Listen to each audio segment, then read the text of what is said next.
I remember the 2000 Winter Olympics. We were working in Park City. So it literally was during those times we were checking the system.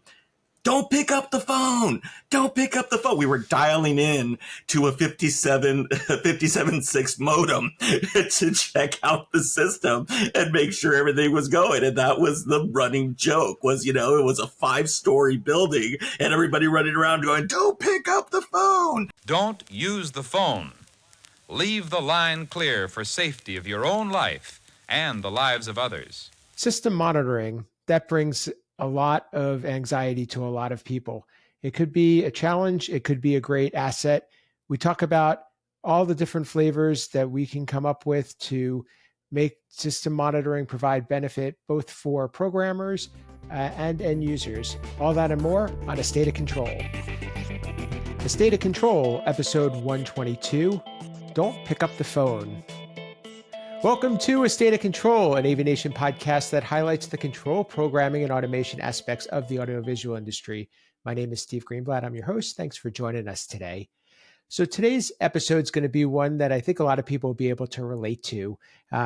Way back when we started putting devices on the network, we started adding something called remote monitoring and remote access and support, but monitoring platforms have been around for probably over a decade, and we'll get into talking about those and with a few people that I think have a lot of great insight to share with us. And before we get to say hello to them, I get to say hi to my partner here at A State of Control, Rich Fregosa. How are you, Rich? I'm doing good. I think by the time this episode airs, that skeleton behind me, the 12-foot skeleton behind me, will be up and will be full tilt, almost ready for Halloween. So the now it begins. My office is actually part of the staging area for our Halloween extravaganza that's coming up. So you're saying we probably need to do a Halloween show? Oh yeah, that might be next. That's it. Or we'll send after photos to attach to the episode, right? The full view. Absolutely. Well, we get to welcome back one returning guest, and we get to say hi to a newcomer here. But the returning guest is Nick Miller, who was last with us on episode 112. If you haven't heard, Nick's been a great contributor for many episodes. So welcome back, Nick. Hi, thanks, Steve. Great to be back. And last but not least, we have a newcomer who I know for quite some time. His name is Craig Underwood from Moravian University. Welcome, Craig. Hey, thanks, Steve. Good to be on the program. Thanks for being with us.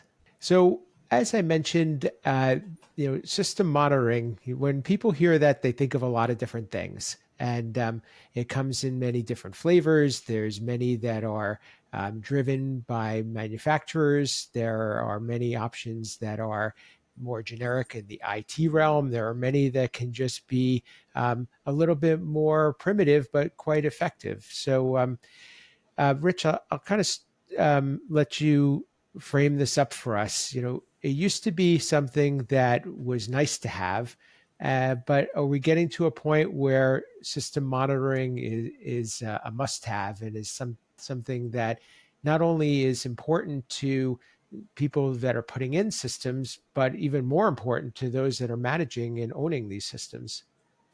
Yeah, and for very simple reasons. 25 years ago, the devices that we were connected to were not connected to the internet or to any other outside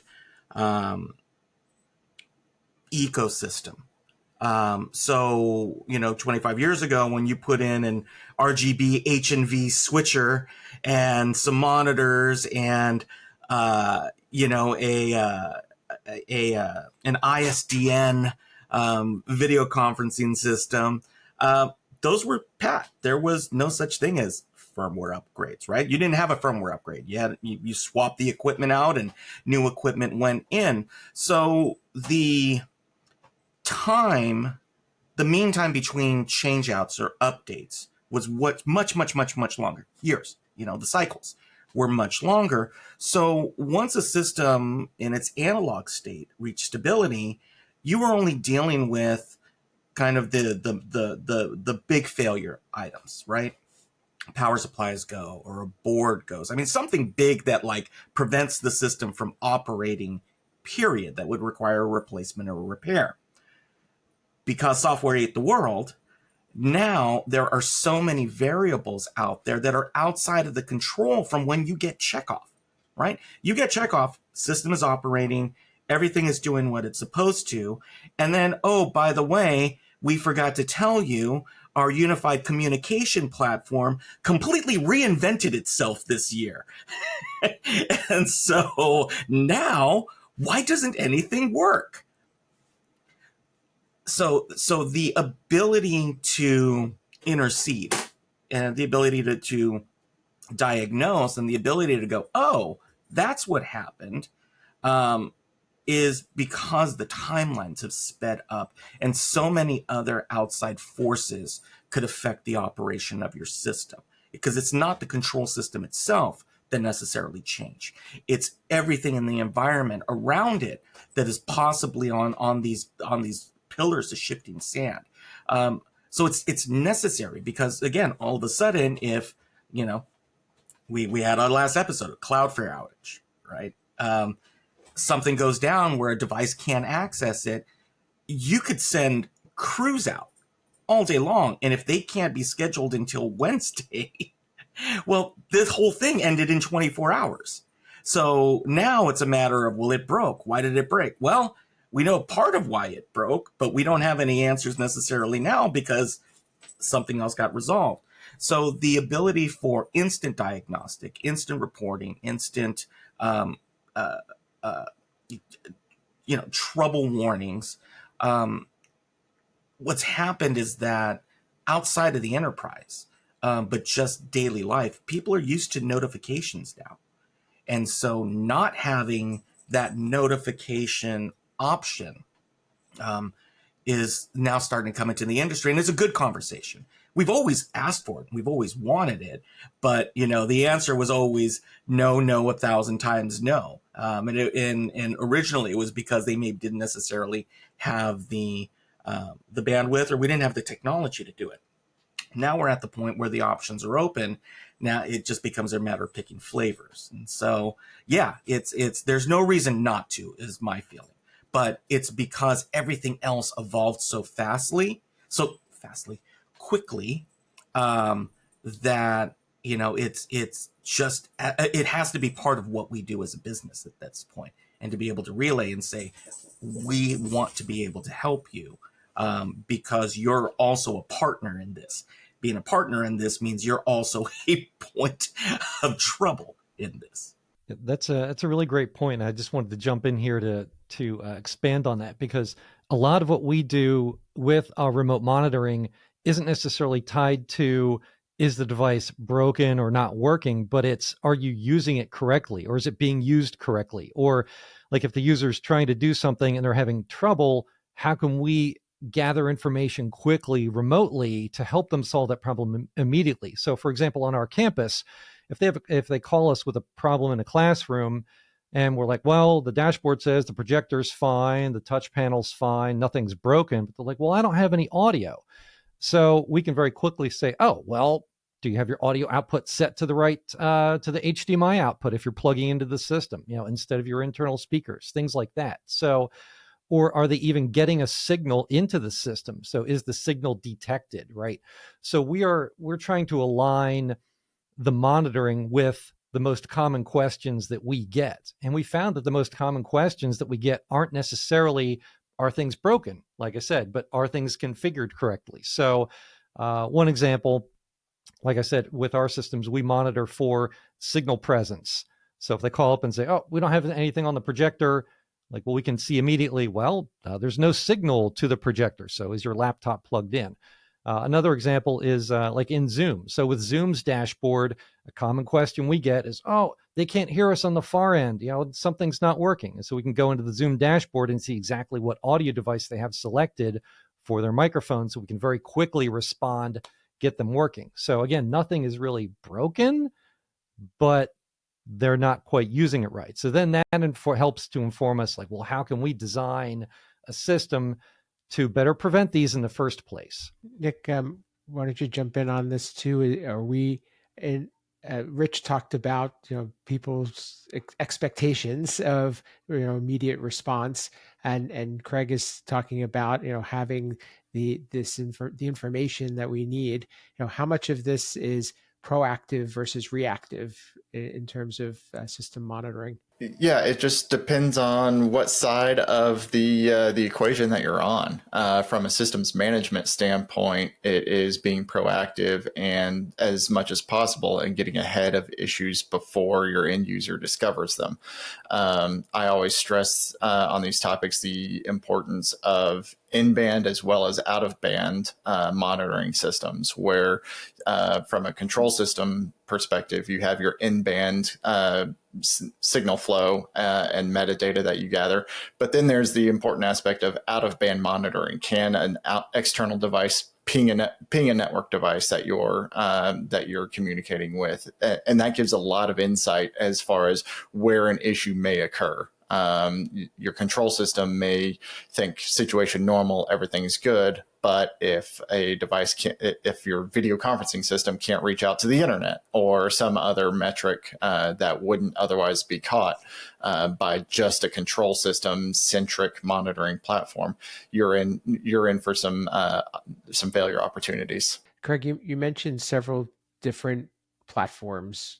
Zoom, you said, and you talked about being able to maybe open up a web page for a particular product or go to a dashboard. Is that something that is the way that we just have to expect that these things are going to work, or is there more of a need to unify these solutions together? Because I guess it kind of comes down to the idea of you use several apps on your phone, or do you have one that you can go to that can control multiple things? Yeah, good question, because I'm finding that so many of these devices now have their own app, their own cloud monitoring, their own system, their ecosystem, so you can monitor that device. And of course, we have, for example, Crestron Fusion RV, QSys Reflect, those sorts of things to get a better picture of the systems.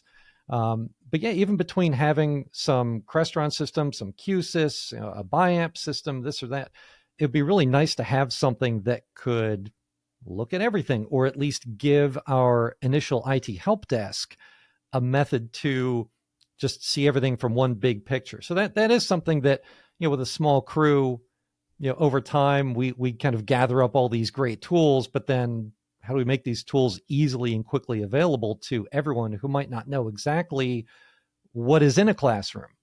I might know that, oh, this is a BIAMP room or this is a QSys room, but they got to call into the help desk. The help desk analyst who has to know everything about everything initially to triage might not know that that's a QSys. So they might have to look up on a chart to see, which room is this? Oh, I got to pull up this platform to look at that. So that, I think, for us anyway, as a small school, that I think is going to really be the next step, is to make all of these tools accessible so that we can respond proactively to the alerts and the monitoring and the trouble calls that are coming in. Yeah, in my opinion, it's kind of a yes and question. The idealized vision of the single pane of glass is great for monitoring purposes, especially for kind of your tier one support technicians.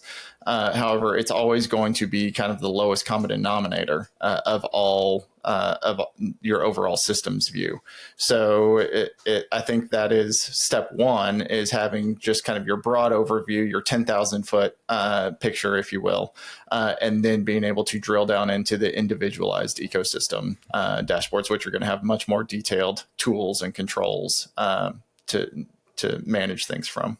That's an interesting point, because I like where you're going with that, because it's sort of like where we talk about having a control panel that has user controls and then you have tech controls. I think that's kind of a good analogy to that, I would think.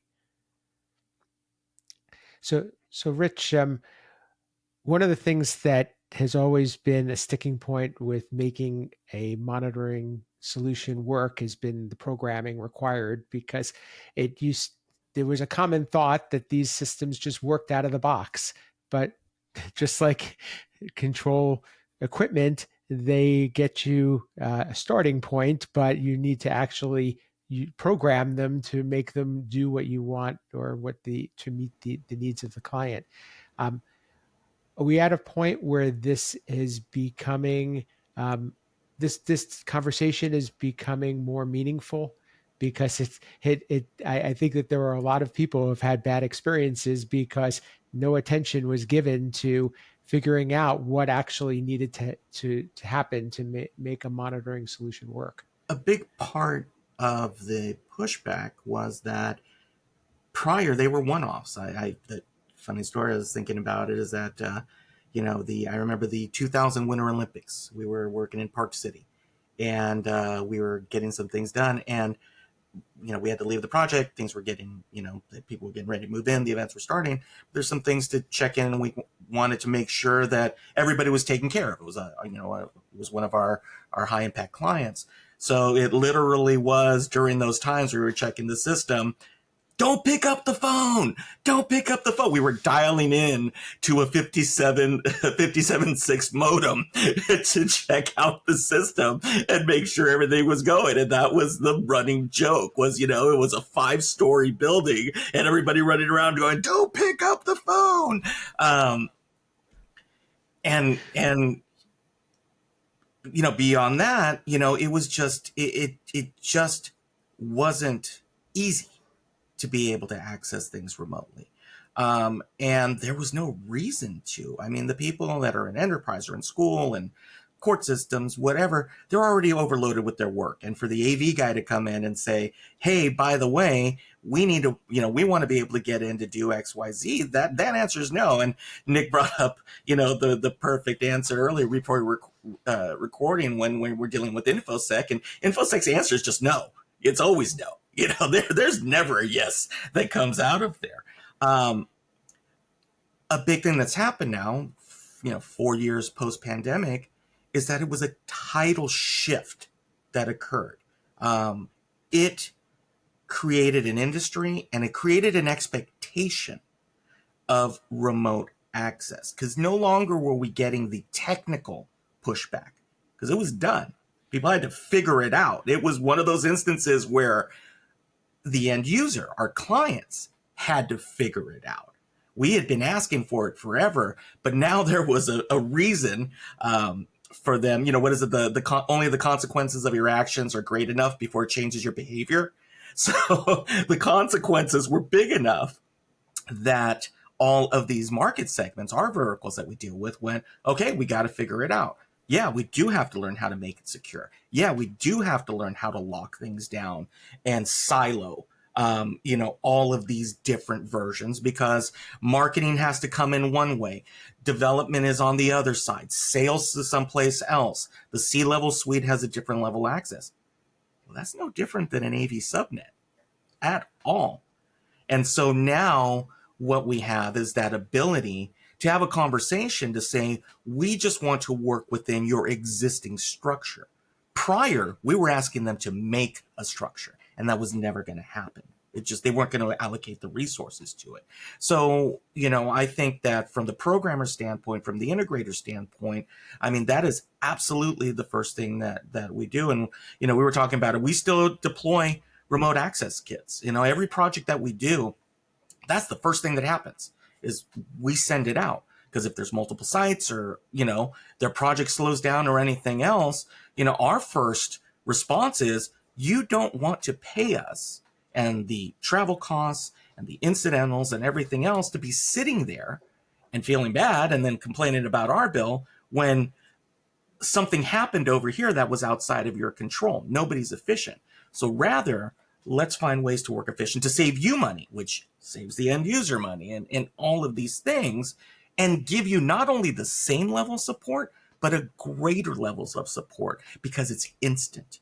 We have the ability to go, give me a minute, I'm going to check. So, it really is, for integrators, we were so beat down to not ask for it that, you're so gun shy, that this is now that opportunity, because it will make your company that much better. It will make your company that much more valuable, because you no longer are going to be getting those gripes, which was, well, we called you for this problem on Tuesday. You just said that you can't come out until next Wednesday because you don't have crews available, but we also have a shareholders meeting in 48 hours. So now everybody's scrambling, and it's tiring. And it's that fire drill that keeps on going when you can stop and say, we have solutions now. And whether they are individually provided solutions by the company, or you're going through greater options, that's just a matter of scale. That really is just a matter of going, okay, are you going enterprise level deployment that you want that? Do you want something more regional, or do you want individual? And from the programmer's standpoint, you're just able to work on more jobs and get things done quicker and better, for just a variety of reasons. That I mean, for me, I just think it's insane if it's not one of your first conversations from the beginning, so that by the time you are getting ready for commissioning and deployment and after, it's not even a thought. It's the, oh yeah, no problem, we've got it covered. But doing the groundwork before. You do not have that conversation after you've said, here's the keys. It's already done at that point. You have to go ahead and make it part of your identity and the reason why you're the value add. Again, it's and also, again, if you're a smaller shop, it's what sets you apart from larger organizations too, is to be able to provide a level of care that really a lot of these, when they jump around from company to company to provide services, what do they always talk about? Is we want to feel like we're heard. We want to feel like we're important to you. And if you're a smaller company, those are the roads in. One of the greatest benefits that we have received as an industry from becoming more software defined and network centric is the ability to approach those conversations much, much easier than we would have in the days of serial and other baseband proprietary communications protocols. We can walk into an InfoSec or a CIO's office and have the conversation about remote access because that's the language that they speak. And so it becomes table stakes to lay out your offerings as far as here's how we can manage your systems, whether it's done in-house by the customer and the end user, or whether you do it as a managed service provider after the sale and after commissioning. It's just become kind of the expectation as opposed to a value add that that needs to be sold to an end user. Yeah, I agree. And that what I find is interesting is that I'm hearing all of this. I heard, Rich and Nick, you talking about, the value add and everything. And I'm thinking, I really wish that in a way that we could bill for our services. But I'm thinking an integrator would have a field day in being able to demonstrate value to bill for some of these services. Because I'll give you one example. So that I wish I could bill for, right? So we had an amplifier just fail in one of our athletic fields, of course, like a week before opening weekend here, and there's a game coming. So, we can't have the athletic field not have a PA system, right? So ordered an amplifier, and long story short, the time at which I had to physically install the amplifier was towards the end of the day. I really couldn't make noise to really ring out the system to test it out. It was after hours. So, but what was really great, this new amplifier I got had remote, some really detailed remote applications to it, so that I was actually, again, condensing the story for brevity, I was actually that weekend in a car dealership with my daughter, helping her buy her first car, and I'm on my iPhone fine-tuning the gain structure of the amplifier as they're, an hour or so before the game with our athletic director who's operating the system. And I'm like, this is pretty cool. I installed the amplifier, I did the physical fix, but now the actual tuning and commissioning I'm doing for my iPhone. I'm like, this is pretty neat. somebody should be billing for this, but I can't because I'm the in-house tech, right? But I was able to do it. So that it's just a tremendous service offering that, like, now unfortunately they expect. Let's text Craig. Oh, he can do this. He can do anything with this stuff now. So it's kind of a double-edged sword in a way. Well, and that feeds into the responsiveness and efficiency of work in that it opens the door for lower level hands to be able to do some of to take care of some of the physical side of what we do, while the more skilled, more technical aspects are centralized. And we're seeing that consolidation happen now, especially with the larger integrators. But it's just, as time marches on, it makes the overall operation more efficient. I like that a lot, actually. And one of the things that I wanted to talk about was, how do you demonstrate value? And I think you've just said it. It's just a matter of recording that and being able to have a comparison of, this is what it would have looked like had I not had a tool like this. Yeah, exactly. It really saved us. There's a couple other things where I've remotely rebooted devices that are PoE all the time by logging into our network management console, cycling the port. Okay, it's back up and running. Great. Without those tools, gosh, I'd be so much less effective. But just having those tools available to very quickly resolve issues has been tremendous. Just keeping our educational operations consistent and seamless so that there aren't interruptions in class. And so people aren't saying, oh, the camera isn't working. Oh, it's the technology again, right? So we want to, just completely cut that out of being able to be an excuse. The tech has to work. People are canceling classes if the tech doesn't work. They're not going back to chalkboards and whiteboards only. The students just check out. So yeah, having all of these tools is just been tremendous. And yeah, there's no going back. The last thing I wanted to touch on before we wrap up is the as we said earlier on in the show, more systems are being software upgradable, and there's also a lot more of them, and there's also more of a need to be able to be thoughtful in the way we deploy updates. Nick, I think you have some good experience with this. Can you share a little bit about how you have utilized these tools and be able to understand where others can do the same, to be able to provide a more confident approach to updates, so that we don't fear doing either firmware or updated software? Yeah, because of standards and protocols such as SNMP, we have a lot of insight into the parameters of a particular piece of multiple pieces of equipment. And one of the things that we focus on a lot is unification of firmware across device types. And with systems that have hundreds, if not thousands, of potential endpoints of multiple varieties, having a centralized view and centralized management portal for those software and firmware updates is critical. There are lots of solutions out there to at least monitor the status of those things. Sometimes deployment is really up to the individual manufacturer and how efficient that you can go about that. But by leveraging some of the what used to be more enterprise level tools, it's fairly simple to keep an eye on the current state of things and monitor as upgrades are in progress.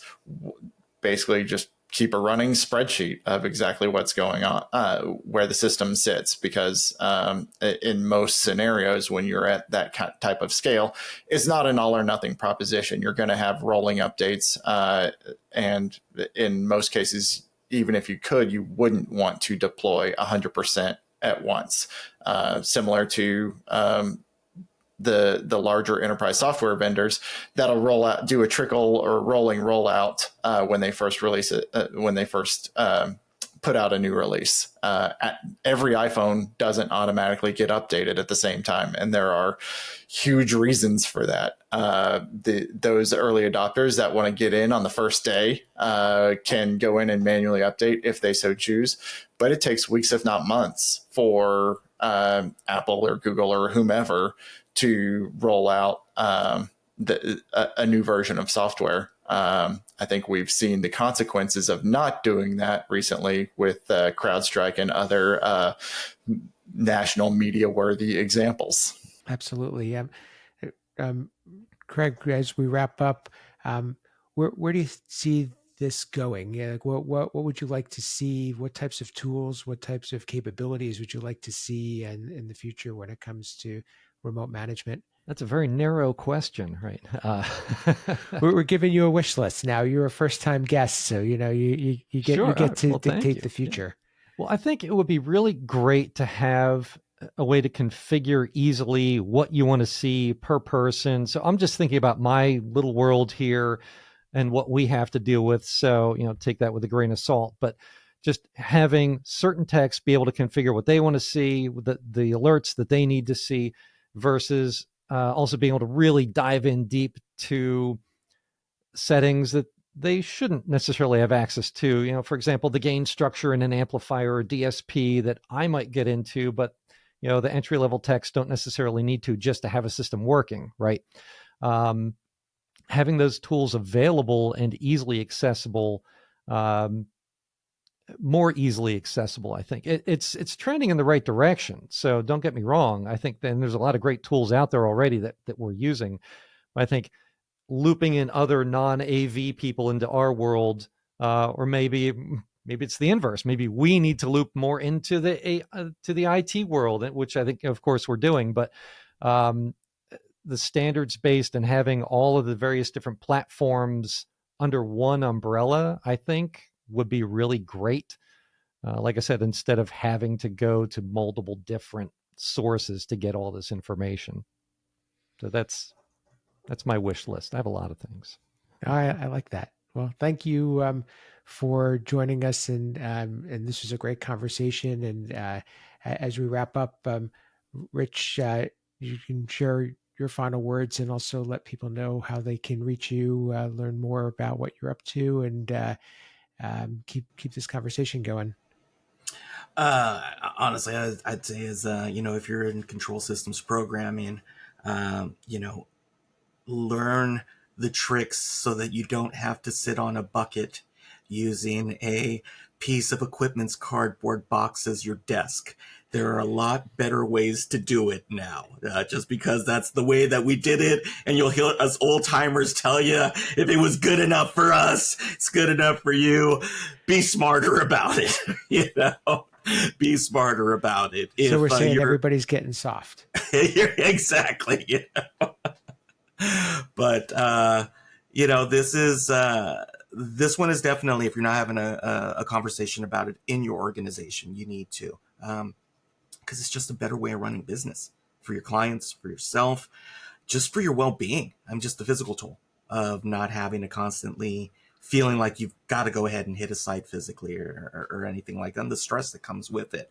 So, there are lots of options out there for manufacturers, third parties. You can self-source yourself.